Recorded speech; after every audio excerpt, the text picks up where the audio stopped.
శ్రీ గురుభ్యో నమ. భగవద్గీత 15వ అధ్యాయం పురుషోత్తమ ప్రాప్తి యోగము నుండి వేళ మన 16వ శ్లోకాన్ని పరిశీలన చేసుకుందాం. ద్వవిమౌ పురుషౌ లోకే చరచాక్షర ఏవ చ చర సర్వాణి భూతాని కూటస్థో అక్షర ఉచ్యతే. భగవానులు చెబుతూ ఉన్నారు, అర్జున, ఈ ప్రపంచమునందు క్షరుడనియు అక్షరుడనియు ఇరువరు పురుషులు కలరు. అందు సమస్త ప్రాణుల యొక్క దేహముల యొక్క అభిమాని క్షరుడనియు, కూటస్థుడగు జీవుడు మనస్సు యొక్క అభిమాని అక్షరుడనియు చెప్పబడుతున్నారు. క్షర పురుషుడు అక్షర పురుషుడు పురుషోత్తముడు అను ముగ్గురు పురుషులను గూర్చి చెప్పబోవచ్చు. మొట్టమొదట క్షరాక్షరులను గూర్చి భగవానుడి శ్లోకమునందు తెలియజేయుచున్నాడు. నశించునట్టి దేహాది దృశ్య పదార్థములన్నీ అనగా చరాచర జీవుల యొక్క ఉపాధులన్నీ తాము అని అభిమానించువారు చరపురుషులనియు, ఆత్మ చైతన్యము యొక్క ప్రతిబింబ రూపములకు జీవులు మనస్సులు తాము అని అభిమానించువారు అక్షర పురుషులనియు ఇచట చెప్పబడిది.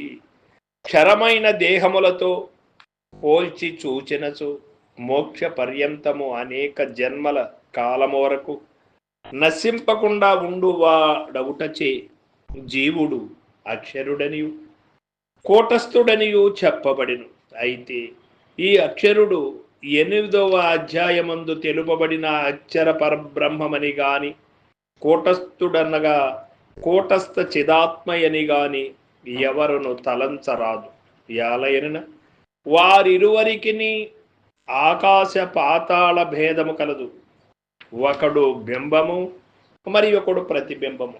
ఈ అధ్యాయమందు తెలుపబడిన అక్షరుడు ప్రతిబింబం అనగా జీవుడు ఈ చరాక్షరుల ఇరువరి కంటేను వేరైనట్టి అనగా ఉపాధి అభిమాని కంటేను చిత్ ప్రతిబింబముకు జీవుని మనస్సు యొక్క అభిమాని కంటేను వేరుగానున్నట్టి ఉత్తమ పురుషుని గూర్చి మనం స్పష్టంగా తెలుసుకోవాలి.